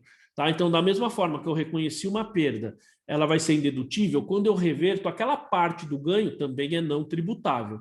Tá? Mas assim, goodwill ou não, acho que eu entendi sua dúvida agora. Goodwill ou não é indedutível, tá? Nesse caso aqui. Não sei se ficou claro, mas nesse caso é indedutível, tá? Bom, e depois aqui para finalizar, então ele fala, ó, reconhecida tal, não deve ser revertida em período subsequente, né? A perda por desvalorização do goodwill não é reconhecida, a gente não reverte. Porque o pronunciamento 4 proíbe, né, o reconhecimento de ágio por expectativa gerado internamente. Então, se esse goodwill é gerado internamente, sem chance não pode. Que nem o Edu falou, a gente vai criar ali uma holding tal, internamente, pode gerar goodwill, quer dizer, você não pode reconhecer esse goodwill, tá? Qualquer aumento no valor recuperável do ágio por expectativa de rentabilidade futura, nos períodos subsequentes ao reconhecimento, é equivalente ao reconhecimento de ágio por rentabilidade futura, gerado internamente, e não reversão de perda. Ou seja, então, se eu tenho goodwill e reconheci uma perda e reverto, supostamente eu estou aumentando o valor do goodwill e não necessariamente revertendo perda. Então, eu não poderia reconhecer, isso é dito lá no CPC 4, tá? E aqui é divulgação, tá, pessoal? Divulgação é pouquinho, então eu tenho que divulgar o montante das perdas por desvalorização, que foi reconhecido, a linha da demonstração na qual essas divulgações estão, o montante de reversão, caso você tenha essa reversão, né, e a mesma linha na qual ela está, o montante de perda por desvalorização de ativos reavaliados, tá? Se for o caso, no nosso caso do Brasil a gente nem tem mais isso, não pode, né, e o montante da reversão das perdas por desvalorização de ativos reavaliados. Então, esse item C e D, basicamente, nós não teríamos, né? E, basicamente, aqui, ó, a entidade deve divulgar as seguintes informações, aqui no caso, para o goodwill, né? Incluindo ágio tal por uma unidade geradora de caixa. Os eventos e as circunstâncias que levaram ao reconhecimento ou reversão da perda por desvalorização, levando em consideração aqui o ativo individual ou unidade geradora de caixa, o montante da perda, que foi reconhecida ou revertida, e para o ativo individual, a natureza do ativo, se é móveis, equipamentos, veículos, tal. E se a entidade reporta a informação por segmento, né, o segmento no qual aquele ativo pertence. Nós vamos falar ainda sobre esse ativo, esse CPC aqui, o CPC 22. E para a unidade geradora de caixa, a descrição de qual unidade que ela está, se é linha de produto, se é uma fábrica, se é uma loja, enfim. E o montante da perda que foi reconhecida ou revertida aí para este ativo, tá? É isso, pessoal. Então, Por isso que eu falei, faltava bem pouquinho, ainda bem que deu tempo de finalizar, né? Muito bem. Viu, Alex? Eu estava meio derrubado, meio caído, mas no final eu engatei aí que o negócio foi que foi, hein? Fala aí. Você viu? É, fraco não. Falei para você que tava acabando. É verdade, é verdade. A gente até passou do tempo, né? Bom, pessoal, é isso. Dúvidas aí, certezas? Tranquilo? Dúvidas todas, certezas nenhuma. Gente, ó, como eu falei para vocês, então eu vou finalizar a gravação e vou fazer um comentário rapidinho para quem entrou depois, tá bom? Então, pessoal, agradeço todo mundo. Bom final de semana, que Deus abençoe todos aí e até a próxima aula, tá bom?